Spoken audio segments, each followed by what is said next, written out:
The CFL Gambling Podcast Week 18 reaction show. The Sports Gambling Podcast Network is brought to you by Underdog Fantasy. Sign up. And when you do, sign up with the promo code TCESGPN. You get a 50% deposit bonus up to $1,000. Yes, they do have CFL action. Get on over there. UnderdogFantasy.com. Promo code TCESGPN. We're also brought to you by Rhythm. Start crushing college football and NFL with Rhythm. Get your free 7-day trial period today by going to sportsgamblingpodcast.com/rhythm. That's RITHMM. That's sportsgamblingpodcast.com/rhythm. And remember, as always, folks, to let it ride. Hey, everybody. Joe Theismann here. You're listening to SGPN. So do this. Let it ride.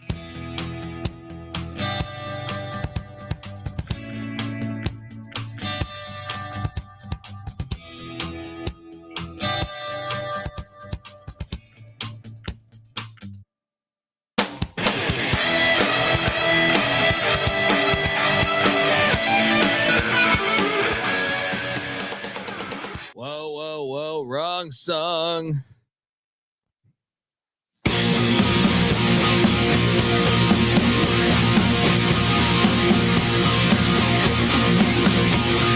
Remix. Welcome to the CFL Gambling Podcast. Week 18 reaction show.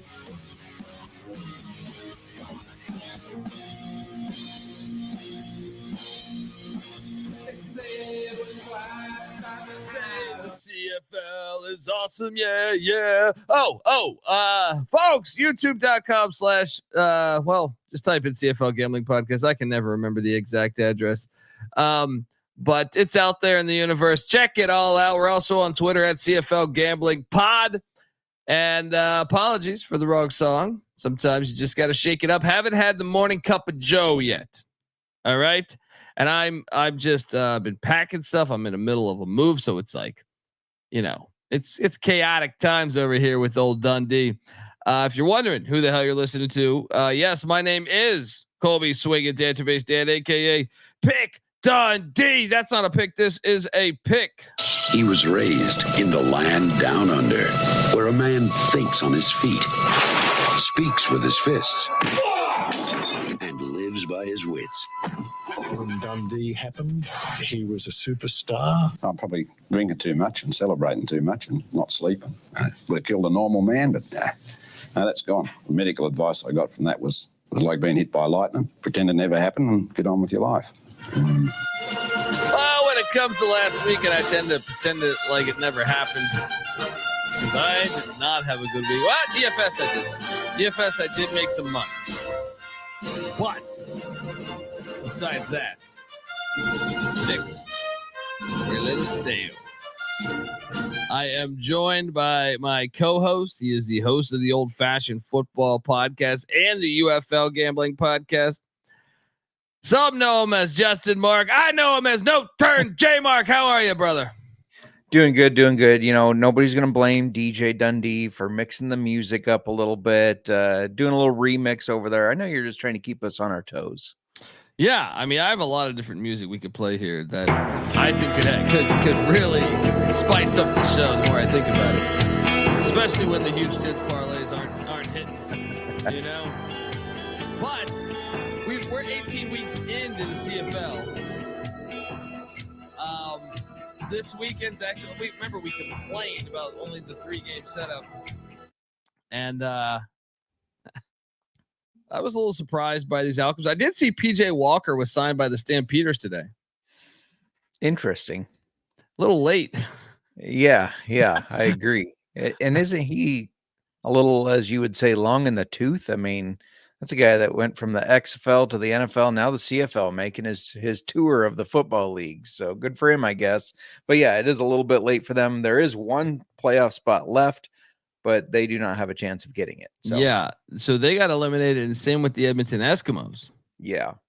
So we'll talk more about that, but I want to let the good people know, our good listeners of the CFL, from the CFL Gambling Podcast, that we need their help right now, because Hurricane Helene has been absolutely devastating to the people of Western North Carolina, and we actually have another hurricane coming, even to make things even worse. And SGPN's teaming up with a local charity, mountainprojects.org. We did our due diligence here.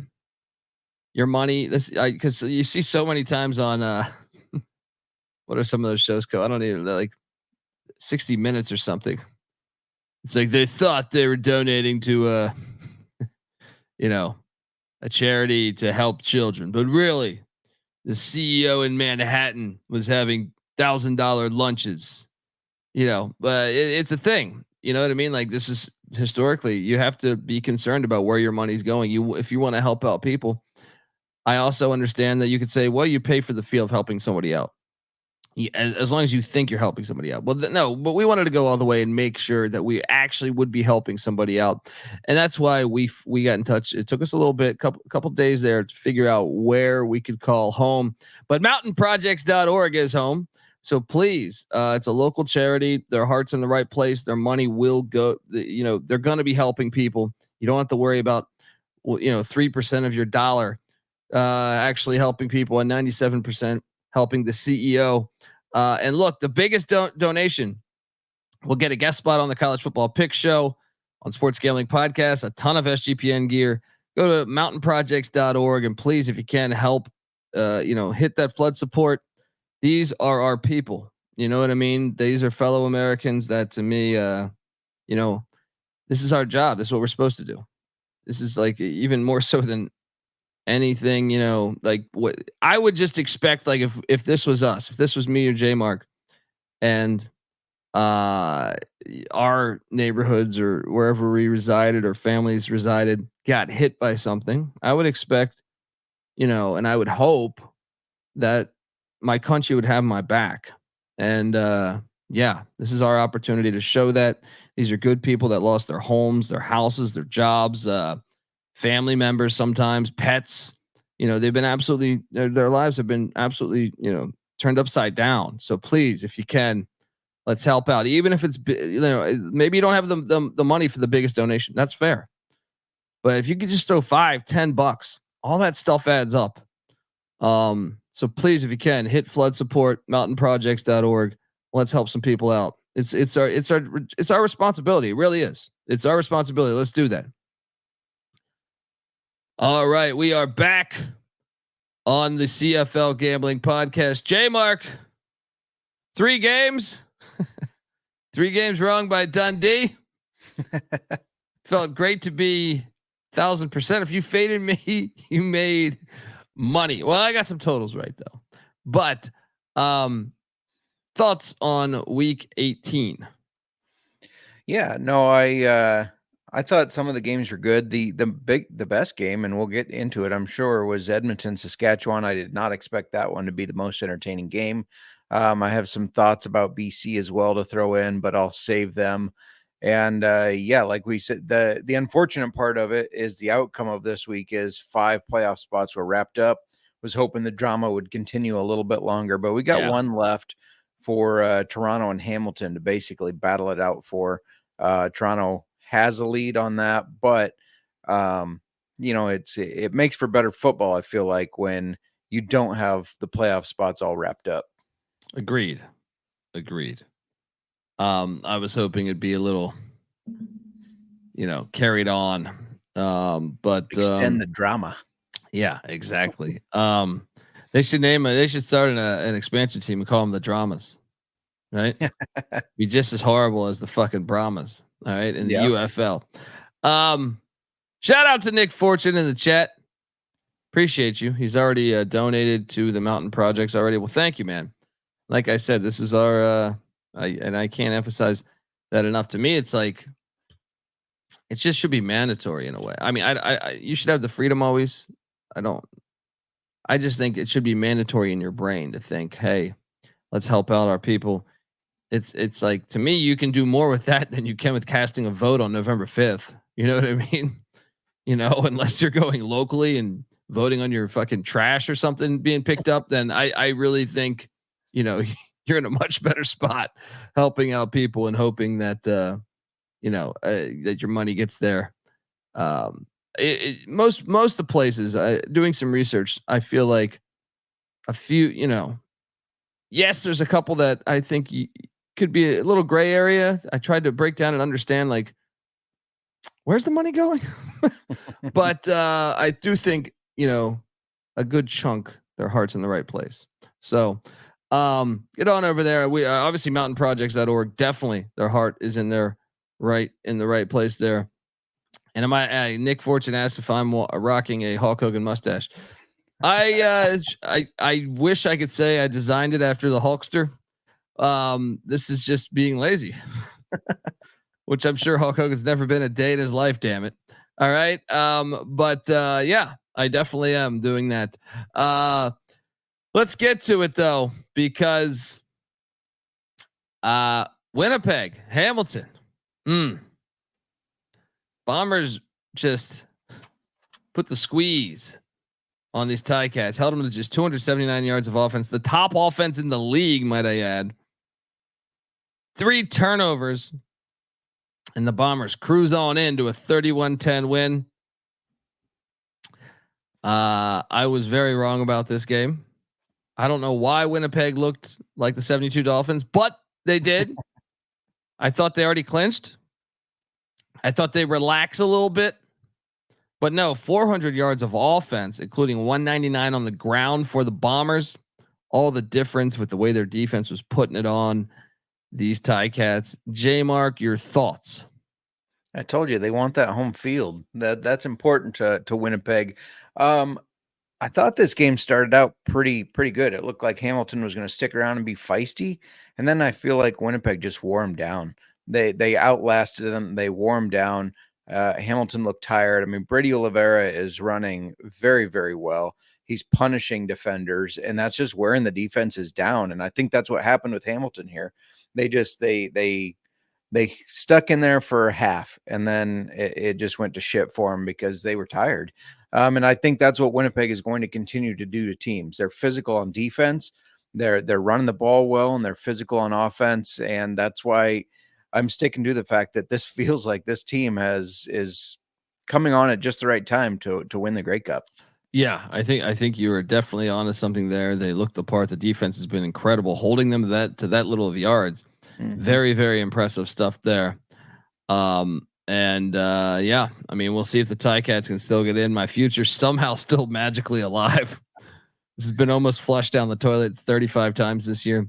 Folks, I want to tell you the CFL Gambling Podcast is part of the Sports Gambling Podcast Network. And look, we are very thankful for you always tuning into the CFL Gambling Podcast. If you can head over to Spotify and give us a 5-star rating, only you can prevent corporate gambling from taking over. So please jump on over there and do that. All right, game 2. This is the one that I think you say, huh? The Lions, BC. So Calgary was at BC for the third matchup of this season. Lions 32, Stampeders 15. But you dive into the stats here, and it is a bit of a mind fuck. 23 first downs for Calgary, only 15 for BC. 401 total yards of offense for Calgary, only 291 for BC. Calgary outrushed them by about 60 yards. Also outpassed them. So you're like, wait a second. How the hell did they lose this game when they dominated the stats this bad? Well, 4 turnovers, all the difference. I think there was an early, if it wasn't a pick six, it was damn near close to a pick six. I mean, this is the one where you look at stats and they lie to you. This is why you don't play games on a stat sheet, because look, and a lot of these ones we've, previewing or going over each game, you see, one team will have a yardage advantage, but it's normally minimal. And if that they don't own the first downs, or they don't own the rushing, or they don't own the passing. No, Calgary owned every single one, and pretty much by a substantial point on every single stat here. The bad part though is including turnovers, because they turned the ball over 4 times. That was the difference in the game. The Lions escape. J-Mark, your thoughts, and are you sold on these Lions moving forward? Absolutely not. I thought about this game a lot and recapping it because I hate to shit on a team that won. I mean, they doubled their score, so that's great, but their offense didn't score a touchdown. The offense only managed to get field goals. They had the pick six, and then it was technically ruled a fumble because the guy batted it as it was getting passed backward, and he returned that for a touchdown. I know the social media of BC on the internets, they made a big deal of Nathan Rourke's passer rating and everything, but he just didn't look all that good to me. I hear there's rumors on the internets. I'm sorry. Yeah. No, it's in the rumors were that he had a really good game. When I watched it, I thought he processed really slow. A lot of times it looked like he was holding the ball too long. And this is kind of like if people are just watching our recap show for betting analysis and stuff, but they watch the NFL, this is like the Bears, my team, beating the Panthers this weekend. They beat a garbage team. Calgary is, unfortunately for them, a garbage team this year. I thought when they put Matthew Schultz in, they looked a lot better. They should have maybe been rolling him out earlier. But yeah, if it weren't for the defense for the Lions and then just the Stampeders not being all that good, they would have lost this game. This was inflated. Everybody can say, yeah, BC, they did good, they won, but I don't think they're going to beat a good team playing the way they did. Yeah. I mean, this is like a jaw-dropping stat sheet, I would say. One of the bigger, ones that I can recall in this season. Yeah. Where a team dominated on one side so much, but yet lost by, lost in general, but lost by 17. Pretty remarkable there, but BC basically solidifying the playoff spot there. And we'll see. Remember, the Grey Cup is in Vancouver at that filthy, filthy dome. So food for thought. The final game on the slate for week 18 was the Rough Riders of Saskatchewan heading into Edmonton. This is the opposite of that. This is the one where you look at, I don't know that I've seen a more like dead honest stat sheet here. Like, you know what I mean? As far as like these are the same teams. Like it's how did one team win? Because Saskatchewan, the Rough Riders had 20 first downs. Well, so did the Eskimos. Total yards, the Rough Riders had 2 more yards than the Eskimos, 411 to 409. Rushing, the pays to run the ball, 53 yards rushing for the Rough Riders, 30 for the Eskimos. And the Eskimos did outpass the Rough Riders there, 379 to 358. The real difference is the third turnover. I think that's got to be the difference in the game here, because this is a pretty dead even stat sheet. 3 interceptions for the Eskimos compared to 2 for the, 3 turnovers for the Eskimos, compared to 2 turnovers there with the Rough Riders. And even worse was I took the Eskimos and I got 3.5. And I was like, I got this. Of course they lose by 4. And I mean, it sucks if you're an Eskimo fan, but this is part of the bad juju of having your name changed to some bullshit. And this is what happens. Go Rough Riders. Your thoughts, J Mark? Yeah, I mean, in catching the 3.5, it was really unlucky because they doinked an extra point, so that would have put them within 3. I felt like this was an even game until 30 seconds before the halftime. The Eskimos threw an interception, which put Saskatchewan in field goal range to go up by 3. And it just seemed like after that, they're just playing catch up and couldn't keep it going. They couldn't keep up. This was a really fun game to watch, though. I was surprised at how good of a game this was to watch. Trevor Harris looked pretty decent. And yeah, it's just Eskimos couldn't get it done. You can't doink kicks. You can't have more turnovers, or you usually lose games. And that's what happened. They've had kicking woes all year. So I don't want to hear any excuses about, well, the Eskimos, tough bad luck. No, you haven't corrected that problem. That's bothered them the entire fucking year. Anyway, only 3 games. This was the best of the 3, I would say, as far as like just watching the game. Let's talk about Corey Mace, because it's been a pretty good first year there in Saskatchewan. I know they're just 8-7-1, and they could still end up having a losing record, but they've solidified a playoff spot, and that to me is just huge. You know, he in year one to do this between two different quarterbacks, they were injured. Hopefully, they can solidify that second playoff spot and beat out BC. They're up by a half a game, but regardless, I would say Corey Mace probably.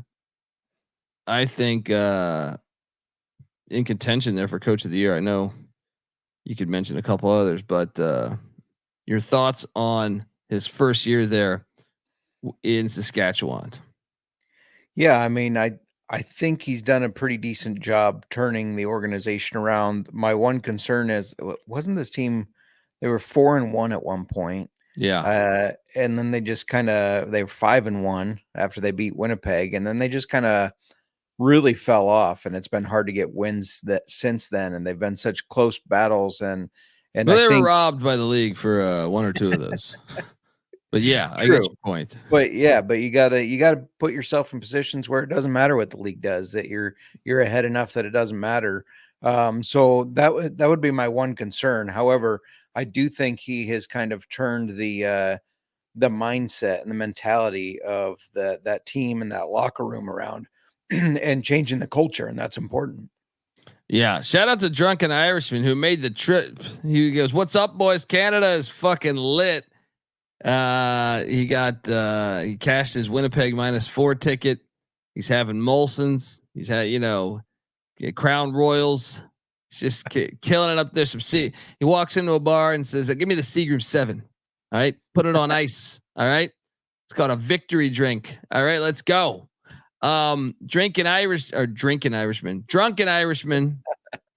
If you didn't know, folks, he made like an 8-hour drive or whatever the hell it was to catch his Bombers in Hamilton, put it on the Ticats. Shout out to that. Yeah, I mean, so those are the 3 games. We got to do power rankings, but I wanted to touch on the playoff race in a second here. But before I do that, I want to let the good people know that the CFL Gambling Podcast is brought to you by Underdog Fantasy. Underdog Pick'em has one of the biggest menus for all sports: NFL, college football, CFL, MLB, MMA, WNBA, NASCAR, and much, much more. And their lobby is jam-packed with profit boost. So what are you doing? Sign up. And when you do, sign up with the promo code TCESGPN to claim your special pick plus first-time deposit offer up to $1,000 in bonus cash. UnderdogFantasy.com, promo code TCESGPN. All right, we are back. And first I want to highlight that thank God we have 4 games this week, including a Monday night showdown. So on Friday we get the Argos and the Bombers. The Bombers, please give us a win here, because here's what I'm afraid about. The Bombers, have they locked up the 1 seed? Because I think they have. According to CFL's website, they have not yet. How's that possible? They only have 2 games left. I think Saskatchewan has a tiebreaker over them, and Saskatchewan has a tie. So Saskatchewan technically has only lost 1 more game than the Bombers have. Okay, so we need Saskatchewan to essentially, but they won't know. This is perfect because it's a Friday game, so Winnipeg won't know if Saskatchewan won or lost because they play on Saturday. Yes, please, Winnipeg, take down these Argos and give us a heated matchup in a couple weeks between the or just the race down the stretch. You also have a doubleheader on Saturday. I wish they would have done a doubleheader on Friday personally, but the Eskimos are at the Stampeders in a useless game. I got to be honest, I will not be watching that game. And then the BC Lions are taking on the Saskatchewan Roughriders in a critical game for that second playoff spot. That's a fascinating one. Then Monday you have the Red Blacks and the Alouettes. Ottawa clinched this past week, right? I think that was the story I read, that they clinched this past week with some of the other losses that occurred. So shout out to Rod Villagomez, host of the NASCAR Gambling Podcast, says Red Blacks get it done. But that game, I guess you're still jockeying for position because Toronto could surpass Ottawa. The final weeks, or even potentially Hamilton, I think. Right. So, what's the game you're looking forward to most there? I think it's got to be that Ottawa Montreal game, though. Montreal's got everything clinched, including the division, so maybe they don't try as hard. So let me take that back and say the Toronto and Winnipeg game. Fuck Chad Kelly. Yeah. I mean, this is an interesting playoff race. I'm trying to make sense of it right now. So we know the Eskimos and the Stampeders are eliminated. So we have BC Saskatchewan this Saturday, which is actually a huge game as far as, who's going to solidify the second spot in the West. Toronto and Winnipeg, that matters. Ottawa, Montreal, I guess sort of because of Ottawa, but the following week we're going to go back to a 3-game schedule for that week again, with Calgary and Hamilton. So you gotta like that if you're a Ticats fan. Getting Calgary there, that should put you back in the mix, assuming Toronto loses. And then Toronto is hosting Ottawa in a pivotal game. And then Montreal and BC are doing battle, even though I don't know. I guess that could matter for BC jockeying for position. And then the final week of the regular season on the 25th, you get Hamilton at Ottawa. Now, what could be good for Hamilton here is Ottawa might have already clinched. Now, there's still a chance that they would be battling for that second position, but I think if you're a Hamilton fan, maybe Ottawa with the backups, they're just phoning it in. They've already clinched and they've already got locked up that 2 seed. Perhaps Toronto's at the Eskimos, and then Winnipeg is at Montreal. Not that I know that one might not matter. It'll be interesting to see. Calgary, Saskatchewan also going on there. And I guess Calgary could play spoiler potentially, and that's our season before we go to the playoffs. But any bold takes about who you think's going to get to the playoffs there, J Mark? I mean, I would love to see Hamilton surpass Toronto. I just don't know if it's going to happen. Just one thing from a betting standpoint, Moneyline Mac and I used to do this in the NFL, do a little look ahead line, and it looks like you can find on FanDuel right now next week's games. So not this week's coming games, but next week. And Calgary is a 1.5 point favorite over Hamilton. That seems wrong to me. Ottawa, a 3.5 point favorite over Toronto. And then Montreal playing for nothing, essentially a 7.5 point favorite at BC. All those lines seem a little off right now. So if you want to dive into your look ahead lines, I think you take all dogs in that. Yeah. And how about I'll raise you one higher? And why don't you also place a wager on the Blue Bombers plus 225 to win the Grey Cup? Yeah, I like it. Are they the favorites right now? No, Montreal's the favorites, then Winnipeg, okay, then BC, then Toronto, then Saskatchewan, then the Red Blacks, then the Ticats. So Ticats, hey, plus 6,000. Yeah, let's go. Or 6,000. Yeah. Anyway, look, gonna get to our power rankings, but before I do that, I do want to let you know that the CFL Gambling Podcast is brought to you by BetUS. Bet with the best in the business. Yes, that is BetUS. BetUS has been around for more than 30 years. You can easily deposit using cryptocurrency and get lightning fast payouts.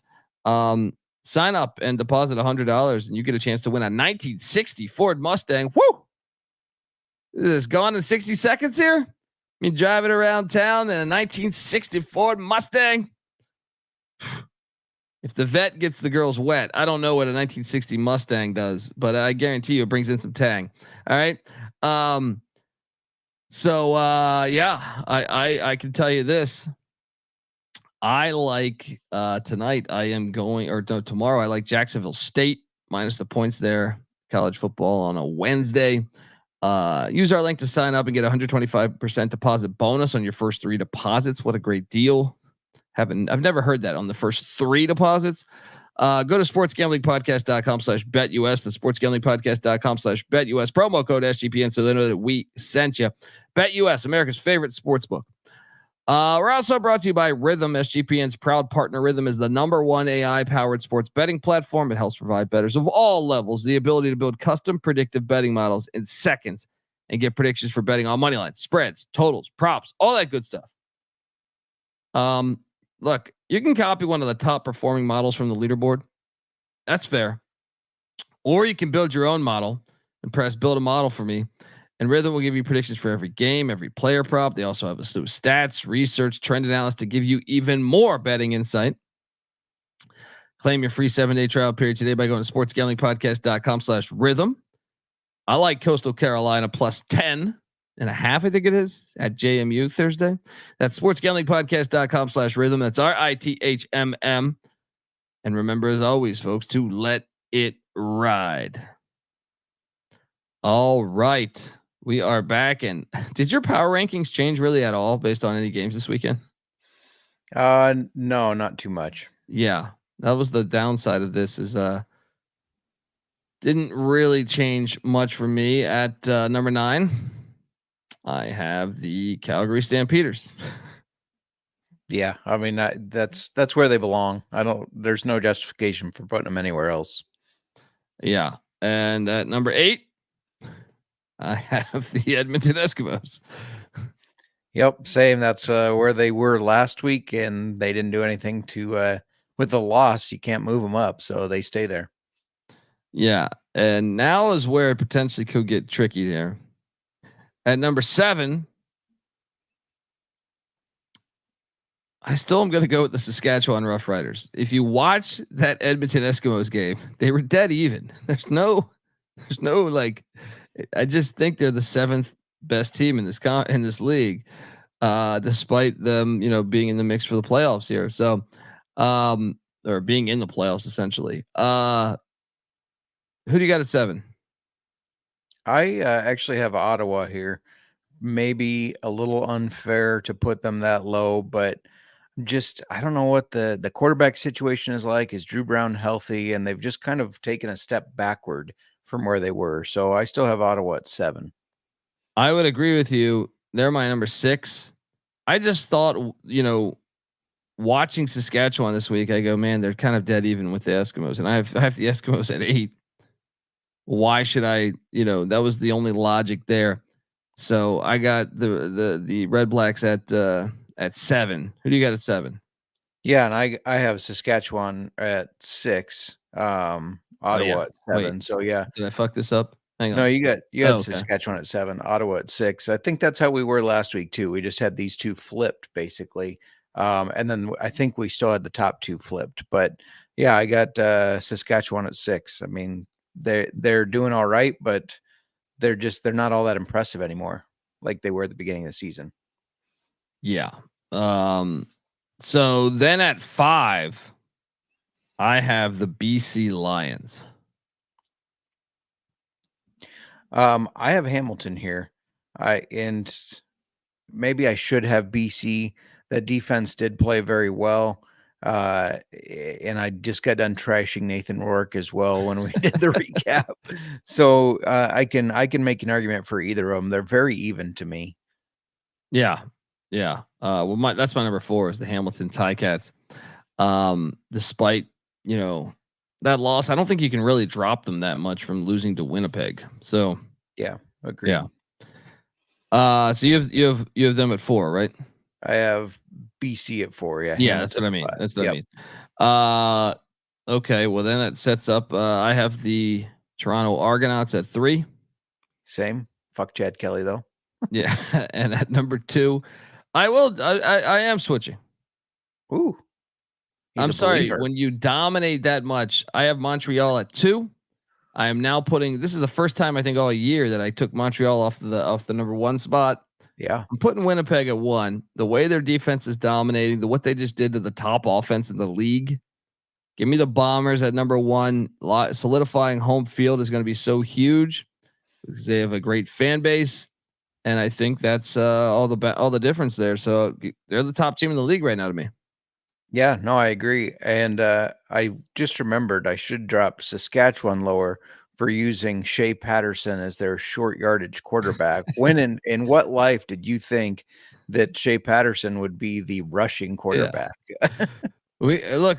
I see what they did with Strevler. We could do that with Patterson. No, but he's not huge. Who cares? Get him in there. Get him some reps. Don't question the coach. But yeah, I'm with you, man. Pretty easy episode. I feel like this is easier than most weeks. Cash in on my DFS. I just want to hit that there because I definitely struggled ATS. How'd you do total wise, by the way? 2-1. 2-1 on the totals. I was wrong on the BC Calgary game. I took the over in that one. I didn't quite get there, though. They tried towards the end. That one too. Yeah. Yep. And then I had the under in that Winnipeg Hamilton, even though I said I didn't feel great about it. I still had it. And then I had the over in the Edmonton Saskatchewan. That was one where I sent you my parlay, and it's like, fuck, maybe I shouldn't have taken that under, but I'm gonna stick with it because my gut obviously told me to, and it paid off, I guess. There we go. You know, a lot of people go to college for 7 years. All right, folks, that is our show. Make sure you give Justin Mark a follow on Twitter at JMarkFootball. Make sure you check out the Old Fashioned Football Podcast. What are you guys tackling this week? Yes, NFL and fantasy football and whiskey. Every week we did Angels Envy this week because we do a lot of craft distilleries and we wanted to do something that is easily accessible to everybody. You can pretty much go to any liquor store anywhere in the country and get Angels Envy. And it's solid. So get on over there. Check out the Old Fashioned Football Podcast. Also check out the UFL Gambling Podcast. And give J Mark a follow on Twitter at JMarkFootball. I'm on Twitter at TheColbyD. The CFL Gambling Podcast is on Twitter at CFL Gambling Pod. Check out the College Football Experience, Stadium Heads Podcast, all the stuff that we're doing. FCS College Football Experience. Check it all out. All right. Sports Gambling Podcast as well. Folks, till next time, which is tomorrow, this is the CFL Gambling Podcast. You better start thinking about yours. And we out of here. Run and shoot. We can really run and shoot.